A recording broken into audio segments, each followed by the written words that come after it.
एउटा वेदको मन्त्र लिएको थियो, तद् विज्ञानार्थम स गुरुमेवा विगच्छेत समित पाणि श्रोत्रियम ब्रह्मनिष्ठम। मुण्डकोपनिषदको मन्त्र हो यो। र यसको व्याख्याको क्रममा के बुझ्यौं अहिलेसम्म? पहिला त गुरु कसलाई भनिन्छ यो बुझ्यौं।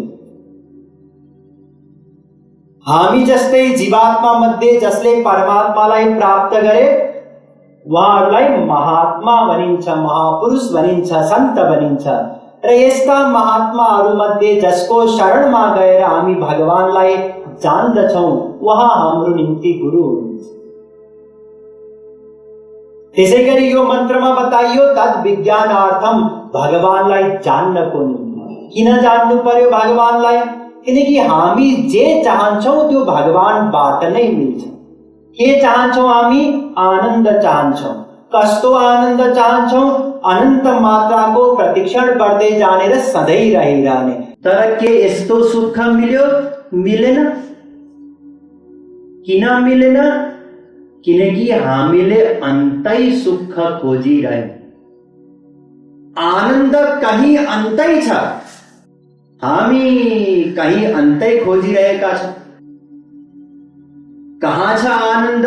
हिजो हामीले बुझ्यौं, आनन्दो ब्रह्मेति व्यजानात्, तैत्तिरीयोपनिषद 3:6। भगवान नै आनन्द हुनुहुन्छ। आनन्द त भगवान नै हुनुहुन्छ। त्यसैले यदि सुखी हुनु पर्यो भने के गर्नु पर्यो? भगवानलाई प्राप्त गर्नु पर्यो। रसं लब्ध्वा सुखी भवति, कठरुद्रोपनिषदको 27औं मन्त्र। भगवानलाई प्राप्त गर्नु पर्यो। कसरी प्राप्त गर्ने भगवानलाई?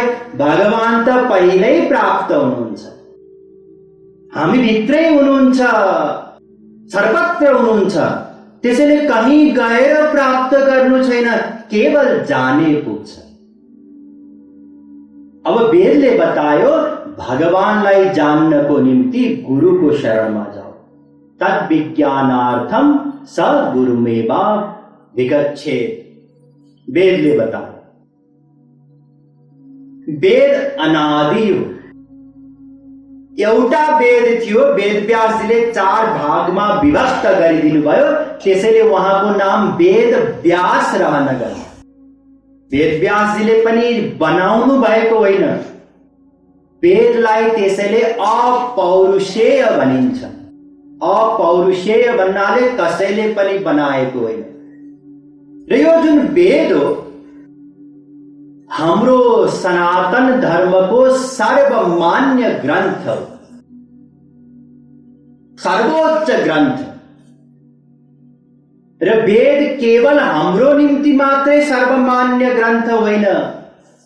जसले वेदको अध्ययन गरे सबैजना वेदको अगाडि नतमस्तक भए। वेद, इतिहास, पुराण, गीता यी ग्रन्थहरूको अगाडि सम्पूर्ण विश्व नतमस्तक छ। र आउनुहोस् केही व्यक्तित्वहरूको अभिव्यक्ति पनि सुनौ। जर्मनीमा एकजना विश्व प्रसिद्ध दार्शनिक भएका थिए शोपेनहावर। ती शोपेनहावरले जब उपनिषदको अध्ययन गरे त्यसबाट उनी यति प्रभावित भए कि उनी भन्दछन्, it is the most satisfying and elevating reading possible in the world. It has been the solace of my life and will be the solace of my death. Schopenhauer. अर्थात वेदमा यति गहिरो विचार व्यक्त गरिएको छ, यति सुन्दर ज्ञान छ कि यस्तो ज्ञान अन्यत्र कहीँ पनि छैन। मलाई जीवनमा यसैबाट शान्ति मिलेको छ र मर्दाखेरि पनि मलाई यसैबाट शान्ति मिल्नेछ। त्यसैगरी अर्का दार्शनिक छन्, फ्रान्सका हुन्।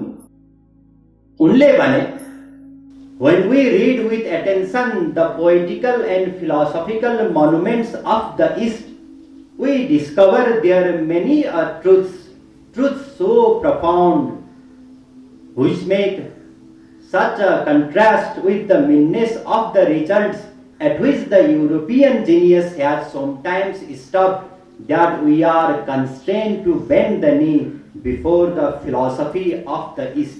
विक्टर कैजिन।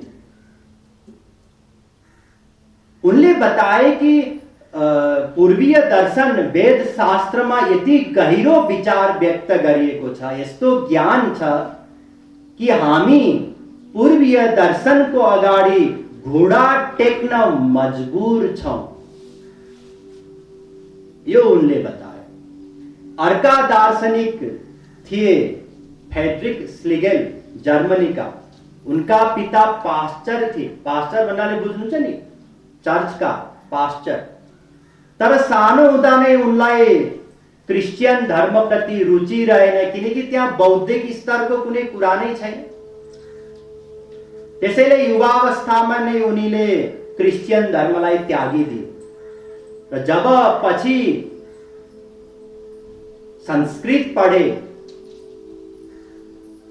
हाम्रो पूर्वीय दर्शनका शास्त्रहरू पढे, त्यसपछि उनले बताए even the loftiest philosophy of the European appears in comparison with the abundant light of Oriental idealism like a feeble spark in the flood of the heavenly glory of the noonday sun, faltering and feeble and ever ready to be extinguished.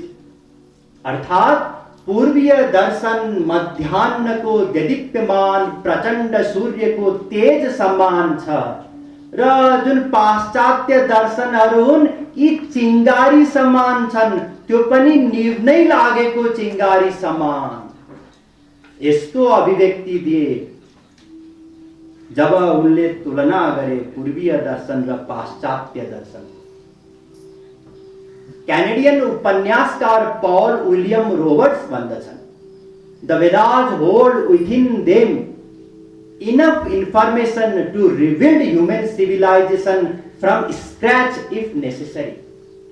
यदि केही गरी यो मानव सभ्यता ध्वस्त भयो भने त्यो ध्वस्त भएको मानव सभ्यतालाई पुनर्स्थापित गर्नको निम्ति वेदमा सबै विषयहरूको सम्पूर्ण ज्ञान छ। क्वान्टम मेकानिक्स का पिता नोबल पुरस्कार विजेता श्रोडिंगर भन्दछन्, द वेदांतिक ज्ञान reflect the true view of reality.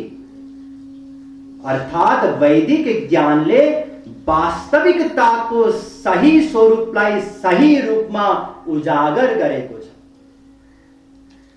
उनले अनेकौं लेखहरूमा वेदको अनि वेदमा भएका वैज्ञानिक रहस्यहरूको तारिफ गरे र कालान्तरमा गएर उनले सनातन धर्मलाई अपनाए।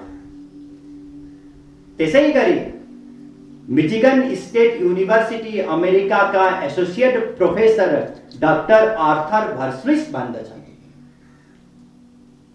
we need to turn to the Vedanta because the Upanishads provide the purest metaphysics available to us from the primordial past.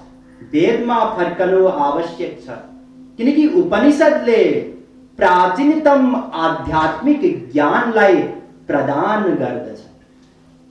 त्यसैगरी अल्बर्ट आइन्स्टाइन, सबैले नाम सुन्नुभएकै होला, उनले जब गीता पढे, भगवत गीता, त्यसपछि उनले बताए, when I read the Bhagavad Gita and reflect about how God created this universe, everything else seems so superfluous.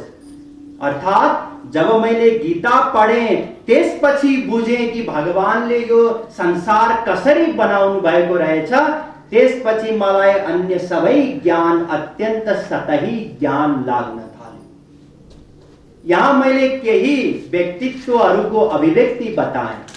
वास्तवमा यी व्यक्तित्वहरूको अभिव्यक्तिको खासै महत्त्व छैन, किनकि यिनीहरूले कुनै वास्तविक गुरुबाट सनातन धर्मको रहस्य यी वेद शास्त्रको ज्ञान प्राप्त गरेका थिएनन्। अर्थात वास्तविकता भन्दा फेरि पनि धेरै पर थिए, अनभिज्ञ थिए। तैपनि उनीहरूले यति प्रशंसा गरे।